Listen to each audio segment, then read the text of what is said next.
রামপুরায় ভবনে কার্নিশে ঝুলে থাকা তরুণকে গুলির মামলার তদন্ত প্রতিবেদন যাচাই বাছাই শেষে ট্রাইব্যুনালে দাখিল করেছেন প্রসিকিউশন।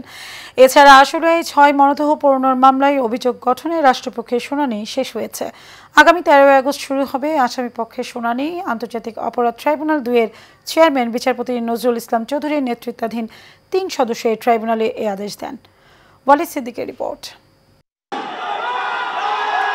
গেল বছর ছাত্র জনতার আন্দোলন যখন তুঙ্গে, সে সময় রামপুরার এক ভবনের কার্নিশে ঝুলে থাকা তরুণ আমির হোসেনকে গুলির ঘটনা সবাইকে হতভম্ব করে দেয়। এক পর্যায়ে তীব্র গুলির মুখে 3 তলা থেকে পড়ে যান তিনি, তবে সৌভাগ্যক্রমে বেঁচে যান। এ ঘটনায় তদন্ত শেষে 31 জুলাই প্রসিকিউশনে অভিযোগ দাখিল করে তদন্ত সংস্থা। বৃহস্পতিবার যাচাই বাছাই শেষে ট্রাইব্যুনালে তদন্ত প্রতিবেদন দাখিল করে প্রসিকিউশন। এতে সাবেক ডিএমপি কমিশনার হাবিবুর রহমান এবং রামপুরার এডিসি রাশেদ সহ 5 পুলিশকে আসামি করা হয়েছে। রামপুরায় যে একটা মর্মান্তিক ঘটনা ঘটেছিল, জীবন বাঁচার তাগিদে অর্থাৎ আত্মরক্ষার তাগিদে কার্নিশে ঝুলেছিল একজন ব্যক্তি, তাকে গুলি করা হয়েছিল।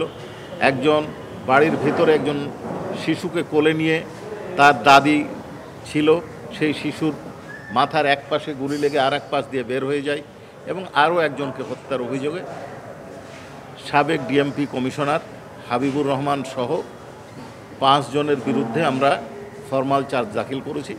এদিকে শেখ হাসিনা পালিয়ে যাওয়ার দিন 5 আগস্ট আশুলিয়ায় মরদেহ পোড়ানোর মামলায় সাবেক এমপি সাইফুল ইসলাম সহ 16 জনের বিরুদ্ধে অভিযোগ গঠন করে বিচার শুরুর আবেদন করেছে prosecution.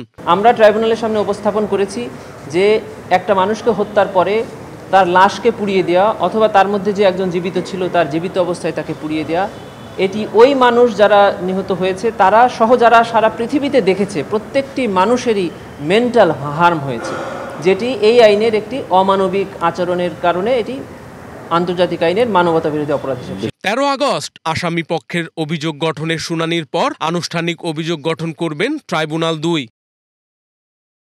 Walid Siddiqui, Asian television, Dhaka.